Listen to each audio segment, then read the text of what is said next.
my final semester in nursing school, I was assigned to do clinicals at this one hospital that seemed to be off the grid. It was miles from the nearest town, and I found this kind of strange. It wasn't long after working there that I learned that I was reserved for the super wealthy and elite.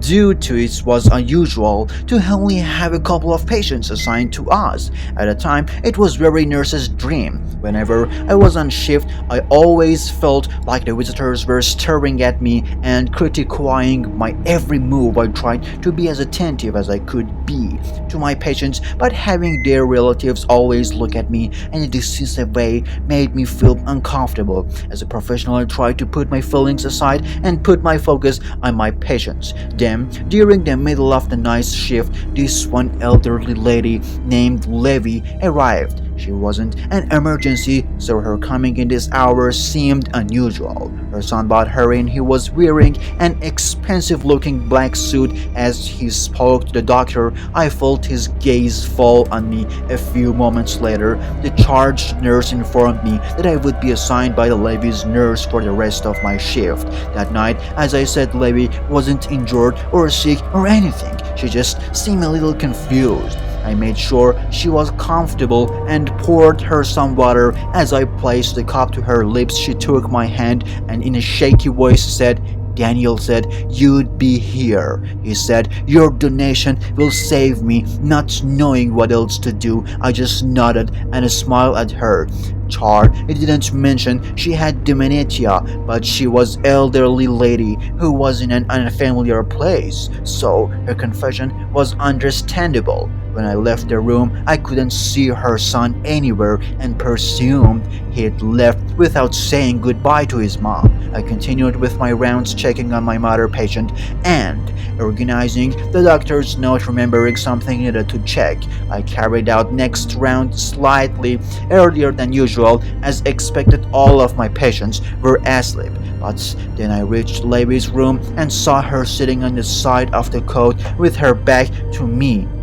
I walked over to her and gently asked her if she was okay and if she needed anything. When she didn't reply, I placed my hand on her shoulder. She immediately gripped my hand and spun for mace. I noticed how alert her eyes were, and she tightly squeezed my hand and frantically said, "It is the time, yet I think it's time. Don't worry, darling. Daniel says you'll only feel a pinch." I felt my heart pounding, but she was an old lady, and I didn't want to cause her any more distress, so I managed to wiggle my hand free for Camille's smile and calmly told her that it was late and she should get some sleep. I managed to calm her down and get her into the bed, but as I felt she was still mumbling under her breath about it being the right time, my hand was red from where she gripped me, and I had an uneasy feeling about the whole thing, so I went to find the doctor to get his opinion.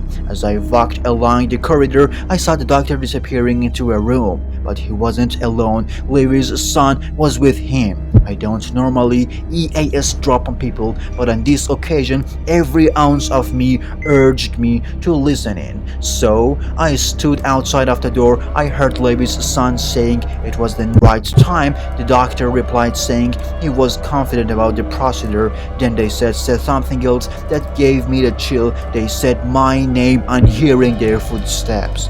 I hid behind the closest door, peeked through it, and watched me as both men walked out. The doctor was holding a syringe in his gloved hand. They walked toward the unit I was meant to be on a stage there in the patient's room. As they stormed back along the corridor and searched every room, I hid under the sleeping patient's bed, and my heart dead as the door creaked open and I heard footsteps nearing me and saw a pair of sturdy black boots. I have never seen so relieved in my life as when they finally turned and left. I managed to run along the corridor without being seen and escaped that hospital.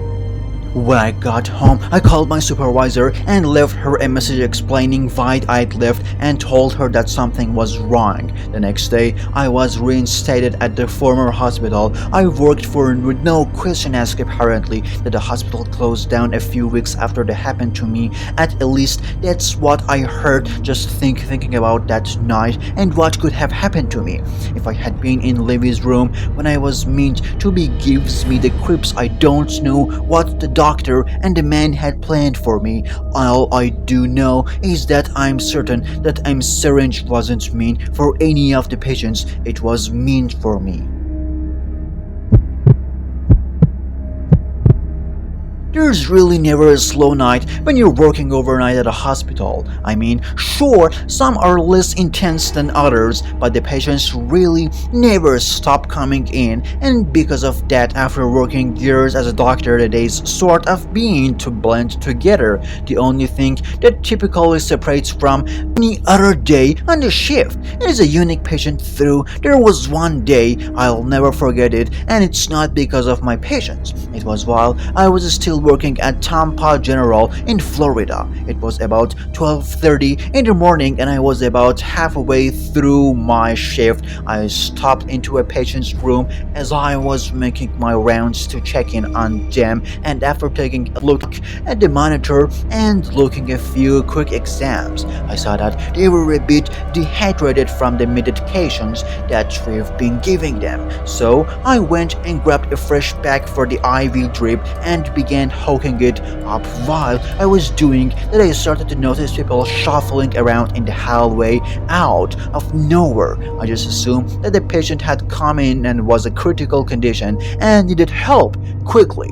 But when I stepped back out on the hallway, I quickly realized I was wrong. As soon as I popped my head out of the patient's room, I noticed that everyone that was running through the hall was rushing into various rooms. I was really puzzled by this, so I continued to look around. That was when another doctor came around the corner of the door and rushed into the room. Before closing it, I asked them what was going on, and that was then they informed me that there was an active shooter in the building. My eyes widened as fear began to course through every bone in my body. We had trained for it, but never in my life I have thought that I would be put in this sort of situation. We both made sure that the door was secured and then checked on the patient and informed them of the situation and tried to calm them down, while also keeping ourselves calm. After about a moment of being locked in that room, it was as if a blanket of silence had fallen over the hospital. Every moment that passed by felt like an hour, and all we could hear were the sounds of certain machines running in other rooms. Then my heart practically stopped as I heard what was without a doubt the sound of footsteps slowly making their way down the hallway. We all held our breath as they slowly passed by the door, but we were all terrified at the sound of the whoever it was stopping just a little bit down the hall past the room we were stashed in. I heard the sound of fumbling at the desk that they must have stopped, and after a couple of minutes they turned and I could hear them walking back in our direction. Once again, we held our breath as however it was just walked past our room, only this time kept going for a bit longer before stopping. But once they stopped, we heard the unmistakable sound of someone slamming against one of the hospital room doors, which was followed by the sound of 3 gunshots. The 3 of us that was hiding in the patient's room couldn't help but at least gasp or scream before realizing that we should still be quiet. By that time, there was more of commotion out in the hallway, and we could hear the sound of someone yelling. After listening closely to the yelling, I could tell that the police had finally arrived. The sound of the officers being flooding the hall, and in no time at all the shooter had been apprehended. We waited for the police to let us know that it was safe to come out and to take our station spots. There was a pit in my stomach, still wondering what happened to whoever got shot. Thankfully, We learned that the police had gotten there, apprehended the man before anyone was injured. It turned out that the gunshots we heard were the gunman trying to shoot the handle of the door, hoping to get in. That's not how emergency locks work, so he never ended up getting into the room. According to what we heard, the gunman was looking for someone who had been hospitalized after being shot in what was believed to be an alleged gang-related incident foreign. I was a nurse for over 30 years. I spent the majority of my career in hospitals working in the ICU. I've seen a lot of horrible things happen to people. There are thousand stories I could tell, but not above all is the worst thing I ever witnessed. It happened in my second year of working in the ICU. A man showed up in the ER with strange symptoms, delirium, vomiting, and what appeared to be first-degree burns all over his body. They thought it was brought about by a substance at first, which persuaded them to think they expected to scrub his skin and clean his system. However, when they tried to wash his skin, it just came off. What had looked like first-degree burn was actually just the tip of the iceberg, an iceberg of total tissue disintegration. At this point, the ER team had no idea what they were dealing with. This was decades ago, long before the internet. The man refused to answer any questions about what happened to him, and he had no forms of identification in his possession. It was like he had just seen dumped there. Anyway, the specialists at last figured out that the man was experiencing intense radiation disorder, yet the portion he got and the seriousness of his case was that he is unclear. All we know was that it was bad and probably won't survive. He was transferred to the ICU, and that's when I met him. I knew it wouldn't be long before it would be possible to get any information out of him, even if he wanted to tell us anything. So every time I did anything for him, whether it was changing his IV or getting his vitals, I berated him with questions. I asked for his name, if he had any family, but he didn't answer many of my questions. The only thing he really ever said to me was, "I wish they would have just shot me." It was like the words slipped out of him despite his best efforts to keep it in. He immediately looked like he regretted saying anything. I kept asking who they were, but after the one single sentence his lips were sealed. Days passed and his condition worsened. His skin started to turn a rainbow of colors and it gradually withered away. A liquid-filled oozing through all the bandages was put on him and separating from his body at the slightest touch. Thought he would scream from the pain more, but most of his river endings had already turned to mush. The damage was all over his body, but it was concentrated in his hands and feet, crawling up his arms and legs, leaving his vital organs for last, almost like it was internationally and cruelly making sure he was alive and sentient for the ruining of his body for as long as possible. We would have never found out who he was or how he got radiation positioning of his family had it randomly shown up on the third day. They had been traveling all over to every hospital in the area asking for a man who had disappeared 3 days prior. They described the man's appearance in great detail, which means the man they were looking for was the one who was turning to goop upstairs in the ICU. These days, we might have had to deny them an account of HIPAA regulations, but things were different back then, and everybody in the hospital wanted that poor man to have something good before he died. We allowed his family upstairs to see him, but they couldn't stand to look at him without breaking down into hysterical tears.